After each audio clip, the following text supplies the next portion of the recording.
Salve galera, estamos aqui começando mais um Beer Trip Talks, o podcast, videocast do Beer Trip Festival. Para você que está chegando agora e nunca viu um episódio do Beer Trip Talks, ou viu, né?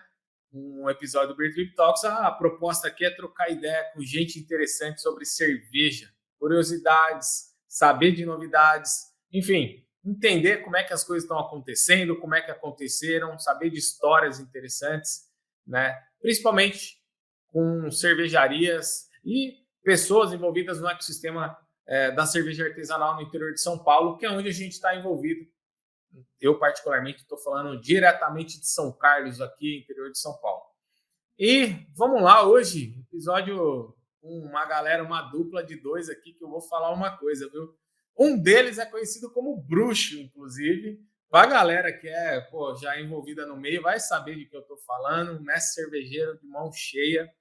E o outro é meu xará, né? Vou chamar para cá o Dani Bauman e o Tonhão, eles que vêm representando a Baumas, diretamente de Descalvado, São Paulo. Eu diria que Descalvado, cara, é uma experiência gastronômica, né? Porque nós temos a Baumas, nós temos a Barô e nós tivemos aí, galera, nego faz cerveja em Descalvado desde 1800 e alguma coisa, né? É isso, Dani? Tô mentindo? Perfeito. No comecinho do século passado, Descalvado tinha cerca de 4, 5 cervejarias. As famílias aí, nas fazendas, os caras faziam cerveja para a comunidade deles, e olha, e a história conta que era boa. Aí, que incrível. E a história se perpetuou, né? Sejam bem-vindos. Muito obrigado aí por vocês terem aceitado. Boa noite. Como é que vocês estão, galera? Tudo bem? Cara, nós estamos na ansiedade aí da Beer Trip de novo, né? Que legal. Fizemos uma outra em setembro, agora já está aí do lado, já estamos namorando várias cervejas aí para levar. Que legal. Imagina. Eu já tenho até spoiler. Tem gente me perguntando de cor de cerveja. Eu falei, que isso, cara? Essa é coisa do Bruxo aqui, ó. Então. Preparando bastante coisa nova aí, daí pancada pro Beer Trip. Que legal. Tonhão conhecido como Bruxo. Tonhão, tudo bem, cara? Como é que você tá? O Tonhão de volta, né, Dani? Pô, resgatou o Tonhão, trouxe de volta. Isso é uma pérola aí da cerveja. Como é que você tá, cara? Correndo, volta Descalvado, fazendo bastante cerveja nova, diferenciada. Peguei bastante know-how em São Paulo, Santa Catarina, Trilha, pra tudo quanto é canto aí. Estamos de volta, né, Dani? Meu velho. A sorte que a gente tem é que o Tonhão é amarrado na família dele aqui no sítio da família aqui em São Carlos. Falei, Tonhão, vem pra cá, aqui em São Paulo, aqui em Santa Catarina, vem pra cá. E é legal, legal porque a cabeça dele é vai longe. Coisa nova em cima de coisa nova. É muito bom. Essa aqui, ó, essa aqui é uma Double Juice. Tá top. Caramba, cara. Aí, ó. Eu queria começar do começo aqui. Nós estamos com duas. Para você que está ouvindo a gente aí, galera, nós estamos em 2023 e né, o Dani é um dos fundadores, né, Dani? Acho que é uma empresa familiar e também, podemos dizer assim, né? E conta para nós, cara, como é que foi empreender com cerveja numa cidade do tamanho de Descalvado? E aí, com todo respeito, tá? Você que é de Descalvado e tá me ouvindo aí, eu não tô menosprezando Descalvado não, mas, você montar um empreendimento cervejeiro numa cidade com, né? Quantos mil habitantes são hoje Descalvado, Dani? Uns 32, 33 mil. Com um pouco mais de 30 mil habitantes, né, cara? É um desafio imenso. Em cidades maiores, isso já é um desafio.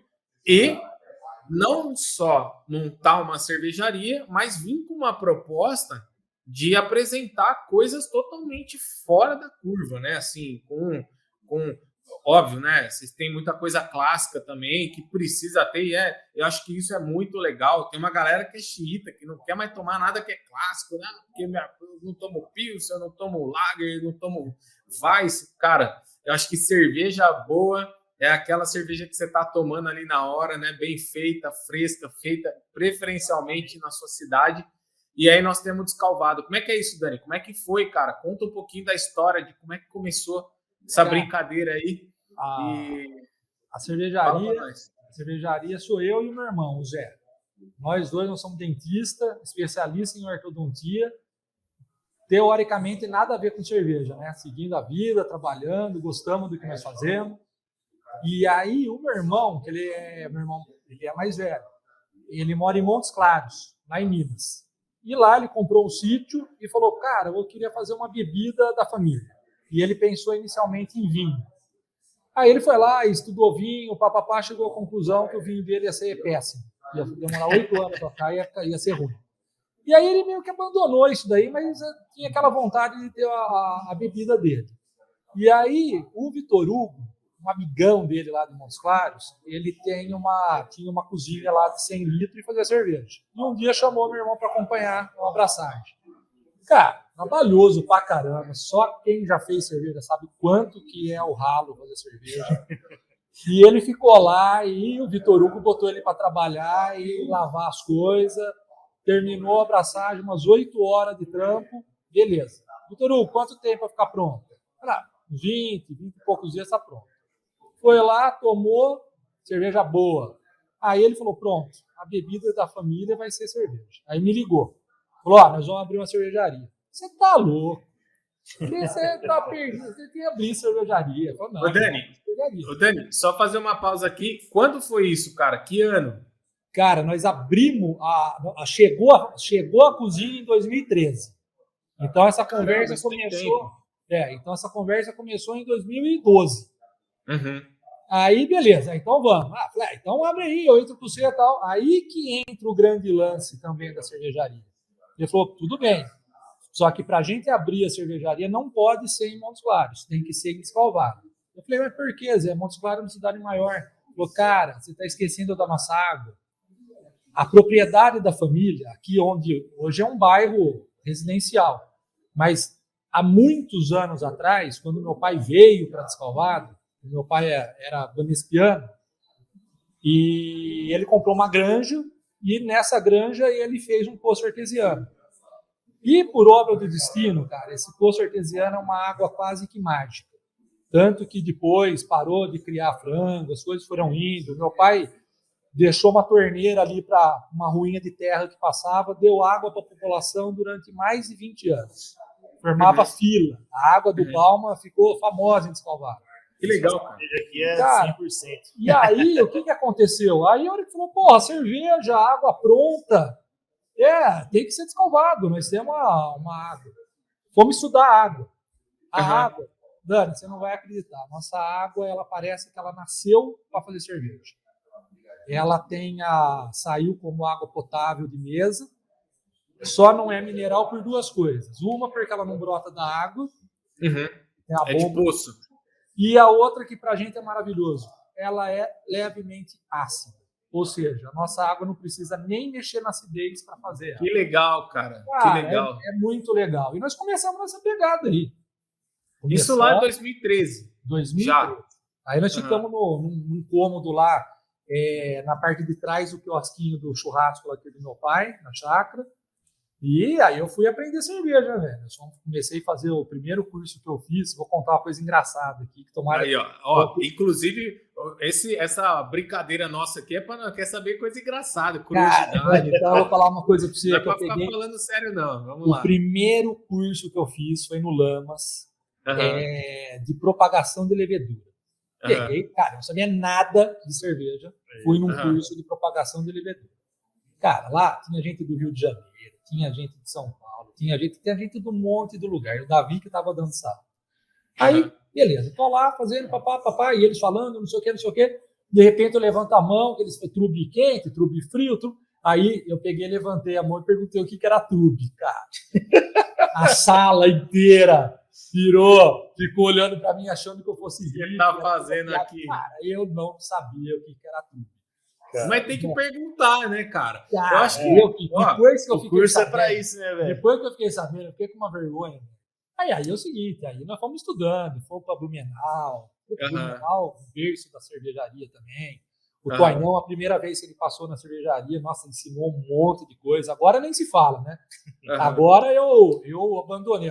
Antes eu brincava de ser mestre cervejeiro também. Agora eu Eu sou dono de cervejaria, eu e meu irmão, e deixo o Tonhão e os meninos aqui, o Tiaguinho, o Danilo. Que legal, cara. E eles estão lá para frente. Eu fiquei aqui para trás na parte de cerveja, mas eles estão voando. Que legal, que legal. Bom, muito massa a história, porque, assim, eu, por exemplo, na minha ignorância total, né, como eu tive contato com a Baumas há pouco tempo, até em Descalvado, um grande abraço pro Dani aí, o Daniel Tortella, também eu brinquei com ele outro dia que para fazer cerveja em Descalvado tem que chamar Daniel, né? Não pode, se for para ser dono de cervejaria, né, na verdade. É isso aí. Pô, tem uma outra coisa, né, só para emendar. Aí chegou a cozinha. Chegou a cozinha de 100 litros com equipamento. Veio um cervejeiro para fazer a primeira cerveja com a gente. Poleto, lá de Piracicaba. Um abraço ao Poleto. Cara, aí chegou a máquina. Aí falou, cara, mas a máquina não entra no cômodo que vocês fizeram lá. Cara, negada com marreta, velho. Os peões que vieram carregar, derrubamos parede, muro. Não, cara, a primeira cerveja parecia que ela demorou 3, 4 dias para acabar, que não acabava. Caramba, cara. Aí cheguei lá, falei, precisamos dar uma lavada nisso aqui. Fui lá pro fundo de casa, catei uma esponja de cozinha da pia. Falei, cara, isso aqui é cerveja, isso aqui é para lavar, é sanitização. Eu, velho, não sei, velho, tô aprendendo, calma. Mas ser dentista nessa hora também ajudou um pouco, porque você sabe de asepsia, tem vários 100%, né? Depois que eu aprendi o lance, tipo, que o maior segredo da cerveja é a sanitização, cerveja só se perde com contaminação. Ela pode ficar boa, pode ficar média, mas sempre tem alguém que vai gostar dela. Sanitização. E aí, quando eu aprendi que era sanitização, pra gente ficou fácil, porque é o nosso dia a dia. Nós acreditamos que existe bactéria, Dan. Sim, justamente. Nós acreditamos. Não acredita na ciência, né? É isso aí. Eu já não tenho nem medo nem de bactéria mais. Que bom. Vou fazer uma Red Flanders e uma Old Green, não muito longe. Estamos preparando uns barril novos. Ele tá no Miss estacando o pau pra cá. Tem que segurar esse moço aqui, ó. Tem que tomar cuidado com ele, né? Ô, Tonhão, e conta pra galera também, cara, porque tem a história da cervejaria, mas é massa você tá aí junto com o Dani, né, como um mestre cervejeiro e quem assina hoje os rótulos da Baumas, pra falar como é que é, né, cara? Como é que é ser mestre cervejeiro? Porque, assim, eu te conheço e sei de onde você vem, né, cara? Eu sei que você não é um cara que foi lá, não sei aonde, fez um curso e tal. Não, você veio da panela, né? Você começou a fazer e aí o bicho da cerveja mordeu de um jeito que não conseguiu mais parar, né? A primeira dama tava quase mandando embora de casa já, porque já tava querendo dormir com panela e não com a esposa, né? Foi exatamente Conta pra nós, isso. Dani. Eu comecei a fazer cerveja na panela, um certo dia minha esposa falou para mim que ou era ela ou era a panela, e eu falei para ela, pode ir embora. Eu cheguei a fazer na minha casa com uma panelinha de 40 litros, 450 litros por mês. E aí comecei essa briga, passei pela Vitruviana, aí vim aqui com o Dani, né, Dani? Isso. Aí, infelizmente, veio a pandemia, aí acabei caindo para trilha em São Paulo, um abraço meus brothers. Depois fui para Botucatu na Geyser, passei pela Geyser também. E fui andando, fazendo curso, me especializando. Sempre fui louco, mexi com muita fruta, muita madeira, muita especiaria. E todo mundo curtia minhas brejas. Eu sou especialista em Juice IPA, Rush Imperial Stout, Imperial Sour. E tenho muito gosto, muito prazer em fazer cerveja. Eu amo o que eu faço. Então, é uma coisa que casou muito bem, né? E tem uma coisa que é bacana, que é as conversas que nós tivemos antes do Tonhão voltar. O Tonhão veio aqui para tomar cerveja, deu uma volta na fábrica e tal. E aí, em 10 minutinhos de prosa, eu falei, cara, liguei pro Zé, né? Meu irmão, meu sócio, falei, Zé, temos que trazer o Tonhão, velho, porque o bicho nós não podemos perder o Tonhão de nenhum. Porque é o seguinte, as coisas são muito... Eu aprendi, que nem se falou da cerveja clássica. Eu sou mais da cerveja clássica, meu conhecimento ficou mais ali. E a hora que o Tonhão começou a falar das enzimas para potencializar o dry hop, enzima de um jeito, enzima do outro, enzima de vinho, e um monte de novidade. Eu falei, cara, como tem coisa funcionando aí, eu não estou acompanhando. E é aquela história, a cerveja clássica, ela vai ser sempre boa, porque clássico não cai de moda. Mas é o seguinte, você tem que mesclar. Você tem que mesclar, você tem que ter a clássica, você tem que ter a porrada, você tem que ter as loucuras. Vai ter aquela coisa que vai ficar surpreendente, vai ter aquela coisa que você vai olhar e vai falar, putz, por que nós fizemos, mas aprendemos, e aí vai. Não temos preguiça de fazer cerveja, hein? Que legal, cara, que legal. Eu, até aproveitando esse gancho, Dani, eu acho que cada cervejaria tem uma proposta, né? A gente conversa tem um monte de cervejaria interessantíssima aqui nesse ecossistema que a gente vive no interior de São Paulo, né? O estado de São Paulo é muito rico. E aí, obviamente, outros também, né? Eu tô falando do estado de São Paulo, interior de São Paulo especificamente, porque é onde a gente se relaciona mais, né? Mas o Brasil é um negócio incrível, porque o Brasil tem esse monte de... Cara, como o Tonhão falou, né? Você quer botar fruta, você não precisa importar uma fruta como a galera faz lá, né? A gente bota a fruta que sai do pé. Então, assim, que tá ali no quintal, né? Tem alguns casos de cervejarias, inclusive, que a gente conhece, que plantam o próprio insumo ali na fazenda, né? No lugar que sai e tal. Então, eu acho que a gente... né? Eu acho que... e outras também, né, Tonhão? Tem outras cervejarias aí que tem essa proposta. Isso é muito massa. E aí, por que eu tô fazendo esse gancho? Porque, obviamente, o preconceito é um negócio que na cerveja e em qualquer lugar não pode existir, né? Mas na cerveja, muito mais, né? Hoje em dia, a gente está numa transição que tem, como eu brinquei no começo, né? Tem uma galera que torce, mas isso aí, nossa, não tem cheiro de lúpulo. Fala, cara, mas peraí, né? Você tá tomando uma Pilsen, né? Você tá tomando uma... Sei lá, enfim, eu acho que... Da característica do estilo, na verdade. É isso. A gente precisa respeitar e tem campo para todo mundo. Mas aí vem eu tô dando uma volta do caramba para fazer uma pergunta muito simples, que quando você tem um empreendimento cervejeiro, obviamente que você vai buscando, de alguma forma, dar uma identidade para a sua cervejaria, para o seu produto, ou para sua, né, ter sua cara. Eu brinco com o Dani aí, né, o nosso xará aí da Baru, que inclusive produz aí com vocês, né? Que tem aquela história com a Seu Lima, que é um clássico dele, premiado e tal, com um limão siciliano. Ele fez uma brincadeira lá atrás, ele não consegue mais tirar isso, virou um DNA, uma proposta da cervejaria aí. Como é que é isso para vocês? Porque é um desafio também, né, cara? Se achar o que eu sou dentro desse universo complexo de um monte de coisa nova, um monte de coisa interessante do clássico também. Como é que é isso, cara, para vocês? Vou responder para você pela camisa do Tonhão. O Tonhão tá com a camisa aqui da Balmas. Do lado esquerdo, mostra ali, Tonhão, tem uma bandeira do lado esquerdo, bandeira do Brasil. A bandeira do Brasil é porque está do lado do coração, que nós somos brasileiros. Do lado direito, vamos falar que é o lado do trabalho. Tem uma bandeira americana e uma bandeira alemã, que eu sempre falo, que a gente carrega a tradição alemã pelo sobrenome e aquele pé no chão de fazer cerveja. Com a irreverência americana, que é a pegada nossa da lupulagem, é a irreverência americana. Então, se eu falar assim, qual é a marca da cervejaria? É a tradição alemã e a reverência americana, porque a gente não larga da tradição e a gente gosta de novidades. Então a gente vai e a gente volta, a gente vai e a gente volta. A gente não sai naquele voo louco que chega numa hora que você fala, cara, nós se perdemos. Não, a gente mantém aquele caminho e a gente vai para a reverência e a gente volta. Essa eu fiz a pergunta, Dani. Porque é desafiador isso, né? Eu não tenho cervejaria, galera.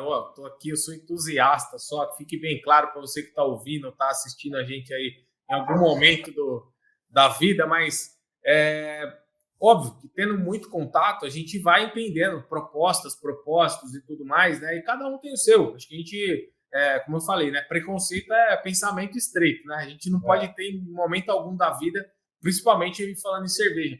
Mas acho que essa questão de achar um DNA quando você tem um empreendimento de cerveja é um desafio, cara. Né? Você dá a tua cara para coisa. Acho que é a parte mais difícil, eu acho. Né, Tonhão? E na verdade, quem vai ditar isso de uma maneira mais sedimentada, enraizada, é o público. Sim. Porque às vezes o que acontece? O cara tem um empreendimento, você falou da cervejaria.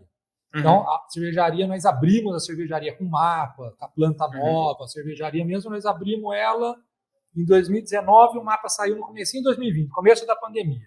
E a gente se perguntava muito quando nós abrimos a cervejaria mesmo, como ia ser. E a gente sempre falou, cara, é pé no chão, com essa brincadeira da tradição e a irreverência caminhando junto, mas sempre com o pé no chão. E a gente sempre deixou claro nas conversas, cara, o nosso público que vai ditar aonde que a gente tem que ficar mais. Às vezes o cara bate a cabeça, eu quero isso, mas, cara, a sua cerveja tá te levando para outro lugar. E a gente tem que ter um entendimento e aceitar isso aí. Porque no começo nem discutia muito, né? Pô, nossa, a gente brigava demais. Querendo fazer um monte de O loucura. Tonhão era o bruxo e eu era o cara clássico. Que freava. Segurava, calma aí, tem crise. Vamos. A gente tem um equilíbrio bom na fábrica, viu? Que bom, que bom, que bom. A primeira passagem que eu tive aqui foi bem legal. Eu querendo soltar os cachorros e eu não, vamos dar uma segurada, vamos fazer isso. Legal. Mas deu certo, graças a Deus. Isso aí. Não, e agora nós estamos voando, cara. Agora, sem pandemia e as oportunidades aparecendo. É isso que eu ia falar. E agora, Dani? E aí? Conta para nós como é que tá essa retomada toda, porque a gente veio ano passado num momento de transição, né? Ainda muita incerteza no começo do ano, enfim, foi desafiador, mas eu imagino que foi ótimo para vocês também ter aquilo, né? A gente tira momentos bons tem que olhar pelo lado do copo meio cheio, né? Não copo meio vazio. A situação foi horrível para todo mundo em todos os sentidos, né? Enfim, literalmente para todo mundo. Nós estamos em 2023, você está ouvindo a gente mais para frente aí, galera, nós estamos saindo da pandemia, né? Isso aqui fica temporal para sempre, com conteúdo ad eterno, né? Mas foi um momento também que eu acho que foi uma oportunidade, né, Dani, para poder olhar para a cervejaria e falar, beleza, a gente precisa arrumar isso, a gente precisa deixar a casa em ordem, a gente precisa fazer essa adequação, enfim, para no momento que a gente tiver condições de poder estar desenvolvendo, a gente ter capacidade de escala. Foi assim que aconteceu com vocês ou eu estou aqui dando um chute? Não, foi perfeito, porque quando começou a pandemia, uma das opções era fechar. Vamos fechar e vamos reabrir quando... Só que aí o que acontece? A gente tem os nossos compromissos, que nem o Dani da Baroa mesmo. Ele não fechou o bar dele. E nós produzimos as receitas dele. Então, é uma questão de, cara, não vou fechar. Nós vamos continuar no nosso ritmo menor. E nós fomos evoluindo outras situações numa fábrica nova, né? Nós fomos evoluindo em pop, evoluindo nós fomos caminhando. E a cada ano, mesmo dentro da pandemia, nós fomos crescendo também. Então, que nem agora, 2023, às vezes, nossa, cara, eu com o Tonhão, imagina a situação, às vezes quando chove, a gente fala, cara, ainda bem que choveu. Ainda bem que essa semana choveu e fez frio, porque não pediram muito chope, porque, cara, nós estamos que problema bom, que problema bom. Estamos no full aqui, cara. Então, nós estamos nessa, nós estamos melhorando o sistema frio, correndo atrás de tanque, nós estamos voando, velho, é pequeno. Que legal. Cervejaria pequena, mas, cara, nós estamos na ascendência, graças a Deus. Que bom, que problema bom, hein? Uma pergunta, qual é a produção hoje de vocês aí? Porque, óbvio, né? Acho que a gente também tem que olha para as realidades. Tem uma galera que fala, não, porque quando você abre, né, ou entra com aquele objetivo, não, o cara já pensa que, em 3 anos está produzindo 100 mil litros, né? Quando, na verdade, a realidade é outra, completamente outra. E a realidade não tem, e trabalha sem fingimento, né? Não pode fingir mesmo. Conta para nós. Cara, é o seguinte, a gente vai evoluindo, continuamos sendo bem pequena, pelo amor de Deus, mas vamos supor, do meio do ano passado para esse ano, a gente praticamente dobrou. Atualmente nós estamos na casa de uns 7 mil litros, uma coisa assim. Isso aí. Que legal. E fazendo os tanques trabalhar de 4 horas. Agora, o nosso planejamento tem muita gente, até por conta do conhecimento do Tonhão, os network dele, tem muita gente querendo produzir, fazer uma cigana aqui com a gente. Mas nós não temos tanque para agora. Então, uma das coisas é a gente deixar uma ala da cervejaria para pegar propostas interessantes, cervejas que a gente queira fazer também. Né? Uma galera querendo fazer, já estão fazendo algumas collab com os parceiros aqui de Escalvado. A turma de São Paulo também, eles são amigos meus que já foram meu coordenador e tal, me chamando, esse breja junto. Tá interessante, cara. Procura. Tá legal. Que legal, Tonhão. Pô, que massa. O Tonhão, galera, para quem não sabe, eu falei no começo aqui, né? O Dani repetiu, mas o apelido dele é Bruxo, porque ele realmente o cara é um bruxo aí das panelas, né? Começou na panelinha, como ele falou aí, 40 litros, fazendo. Quanto você fazia? 300 e? 450 litros por mês, uma panela de 40. Ah, merda, esse é maluco. Aqui não tem problema falar palavrão, desculpa aí se saiu aqui, tá, galera? Mas não tem problema. É porque é muita coisa. Porque quem nunca fez cerveja, você tirar 40 numa panelinha de 40 litros, você tirar 450 litros mês é maluquice. Dani, eu vou falar uma coisa para você. Tem uma cerveja que o Tonhão fez, que eu experimentei só, que essa, vou dar um spoiler aí, essa vai para Beer Pit. Aí, ó. É a Smooth Sour, velho. Essa Smooth Sour, ela vai, vamos supor, se no tanque tem 250 litros, vai 250 quilos de fruta, Tonhão? 250 quilos. É um pra um. É assim, a hora que você desce o copo, assim, é um Danone ácido. A Smooth Sour. Que legal. É uma experiência que você não acredita a hora que você bebe. Que legal. Vai ter, hein? Olha aí, galera. Para você que está ouvindo a gente aí, ó, Beer Trip Festival, 20 de maio de 2023. Se você estiver em 2024, acessa a gente aí que vai estar com a data nova de 2024 também, se tudo der certo. E dará, né? Mas assim, e outros anos também, viu? Entra aí, Beer Trip Festival nas redes sociais ou beertripfestival.com.br, que tem informação sobre o evento. A gente tem essa proposta, né, de trazer produtos e produtores locais e valorizar a cerveja no interior de São Paulo, assim como esses caras estão fazendo. Por quê que eu estou falando isso? Numa cidade com pouco mais de 30 mil habitantes, que tem uma história com cerveja, que vem lá de 1800 e alguma coisa, né? O Dani falou 4, eu já ouvi falar até em 6 cervejarias aí em Descalvado, né? Acho que cada um que tinha um sítio começou a concorrer ali com o sítio do lado. Mas isso é muito legal, né? Tem uma história por conta da colonização também, né, Dani? Italiana e tal. Sim. Então, você sabe que tem uma coisa, só interrompendo você rapidinho. Não, imagina. O meu pai tem um kit com uma apostila, com uma cartolina na frente de fazer cerveja do início da década de 80. Aí, ó. Cara, tá aí, velho. A gente tinha que fazer uma cervejaria. Ó, eu vou dizer uma coisa para você, e aí eu fiz uma provocação para o nosso amigo Daniel Tortella, que é o proprietário da cervejaria Barô, nosso xará. Tonhão tá aqui, ó, para assinar e atestar, testemunha viva do que eu tô falando, e todo mundo que tá ouvindo e assistindo. Tô propondo um desafio para vocês, que eu acho que Descalvado merece um museu da cerveja artesanal ou da cerveja, que seja uma salinha, que seja uma prateleira que tenha, porque eu sei que tem mais coisa nessa cidade aí e as pessoas precisam saber. Por que eu tô dizendo isso? Numa cidadezinha, retomando o meu pensamento ali, de um pouco mais de 30 mil habitantes, no centro do estado de São Paulo, que tem uma proposta, né, agroindustrial. Obviamente, as cidades vivem muito ainda na pegada rural, o que é incrível, porque a gente acaba tendo acesso até a ingredientes muito frescos, né? Às vezes, do lado aí de casa, tá, como a gente estava falando, né? Tem uma galera produzindo cerveja e plantando ingrediente no quintal da cervejaria. Mas o que eu queria dizer?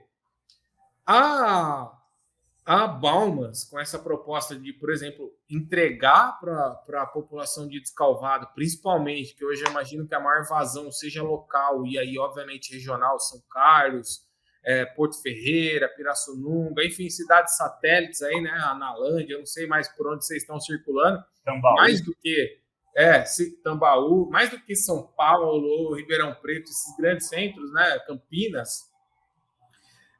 ajuda a transformar, né, a cidade num quesito de gastronomia, né? Porque você começa a entregar uma Smooth Tower para uma galera que até então, pô, nada contra falando, mas o cara tomava uma cerveja comercial, o normal é ali no boteco, no bar e tal, tomar uma Pilsen, né, uma cerveja mais comercial. E aí, quando você entrega um artesanal, uma Double Juice, como o Dani mostrou aí que ele está tomando, uma Sour, como o Tonhão já comentou aqui, que, pô, com 250 quilos de fruta num tanque de 250 litros. Cara, como é que é isso para vocês, né? Como é que vocês sentem esse feedback do público, das pessoas aí da cidade e da região também, né? Cara, é muito legal, é gratificante, porque é aquela história. Eu tinha uma preocupação de início, porque eu sou dentista. Eu tinha uma preocupação que o pessoal tem aquela percepção que você começou a vender 3 cervejas, você já ficou rico. Então, o pessoal falava, agora você não vai mais ser dentista. Eu falei, não, calma, velho, porque eu ainda vou, eu e meu irmão ainda vamos ganhar dinheiro com cerveja. Mas não é agora do jeito que vocês estão pensando, não. Agora é suor e investimento. Isso é uma coisa que a gente tem. Mas é muito legal, por quê? Porque a identidade com o Descalvado, ela é muito forte. Entendeu? Por quê? Porque a gente está no comércio, a gente está aí prestador de serviço há muito tempo.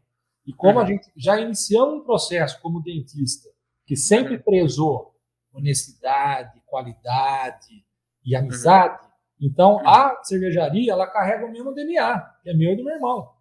Então, a gente não está disposto a fazer nada diferente do que seja uma coisa, que a gente também conversa, a gente só vai cerveja que a gente gosta também. Exato. Que legal. Então a gente tem que achar as pessoas que gostam da cerveja que a gente gosta também. E não tá difícil de achar, não, tá fácil. É isso, porque esse é o ponto, Dani. Não é normal. Acho que a gente está numa transformação, né, pouco a pouco, obviamente, do padrão de consumo, da capacidade, inclusive, de consumo que, infelizmente, decaiu. Eu acredito que, tomara a Deus que muito em breve as pessoas estejam com mais capacidade de consumo. Mas, independente disso, tem uma questão de paladar, né, cara? De cultura. E acho que trabalhar a cultura é informar, né? Mais do que fazer cerveja, né? O Fred, que está aqui como nosso... Está nos ajudando aqui no backstage, né? Fred. O Fred falou, né? Uma coisa, falou, pô, daí você gastou, né? Numa das conversas que eu tive aí, que eu falo que a cerveja, ela transcende o copo, né? Eu acho que a partir desse momento que você olha para o produto como um produto de alto valor agregado, porque, pô, você está colocando um monte de coisa ali, conhecimento, insumo, e valorizando uma cadeia que não necessariamente está lá fora, você começa a mudar a cultura de consumo local, né?